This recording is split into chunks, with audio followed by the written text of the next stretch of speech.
رجعنا لكم مرة تانية بعد الفاصل، وكنا بنتكلم عن السعال الجاف والسعال الرطب، ووصلنا لمرحلة العلاج. بقى احنا عايزين نشوف السعال عامة ده بيتعالج ازاي وايه هي انواع الادوية.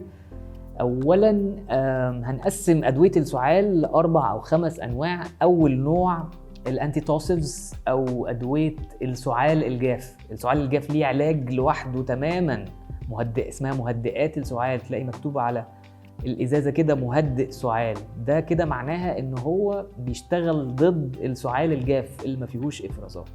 تاني نوع من انواع ادويه السعال او ادويه الكحه هي طوارد البلغم. طارد البلغم ده طبعا بيشتغل على السعال اللي فيه افرازات ومخاط وكده. بعد كده بيجي موسعات الشعب، يعني في حالات مرضية بتستدعي بس الكحة بتاعتها أو السعال بتاعها إن أنا آخد فقط موسع للشعب. ويجي بعد كده النوع الرابع من الأدوية وهو مذيبات البلغم. في فرق ما بين مذيب البلغم وفي فرق ما بين طارد للبلغم. ده دواء وده دواء، وهنشوف طبعا أمثلة على كل نوع. واخيرا في كمان دكاتره بترجح جلسات الستيم انهيليشن او الاستنشاق البخار والنابيولايزيشن. دي ساعات بتفيد الحاله المرضيه اللي من احد اعراضها السعال، بتعالج الحاله المرضيه وكمان بتقلل السعال بطريقه جيده جدا، وهنشوف برضو هنتكلم عنها بالتفصيل. نبدا باول نوع من انواع الادويه وهو الانتيتوسيفز ومضادات السعال الجاف.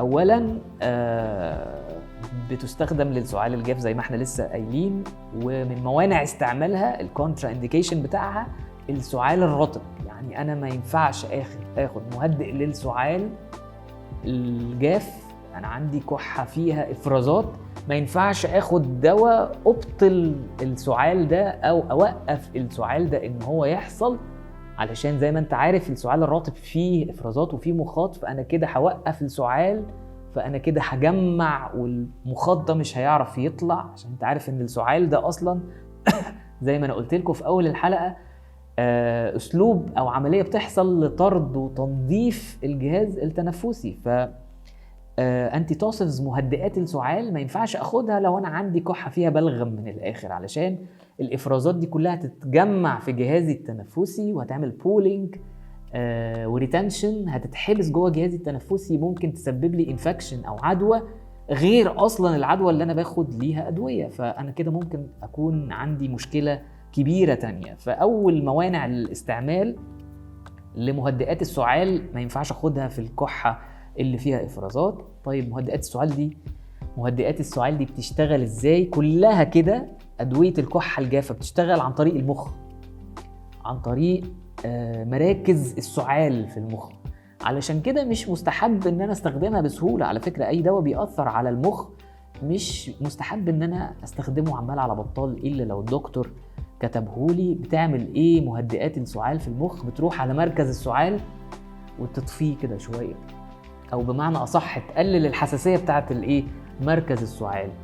فتيجي اشاره الجسم يبعتها للمخ على مركز السعال ده، يلاقي المركز مش شغال، فبالتالي ما يكحش او ما تحصلش نوبه السعال كالمعتاد. فهو كده بيقلل الفريكونسي اوف كوفينج، او بيقلل عدد مرات السعال، بان هو بيقلل حساسيه مراكز السعال اللي في المخ في مكان كده معين في المخ اسمه ميدولا اوبلونجاتا. فبالتالي نوبات السعال بتقل والكحة نفسها بتقل.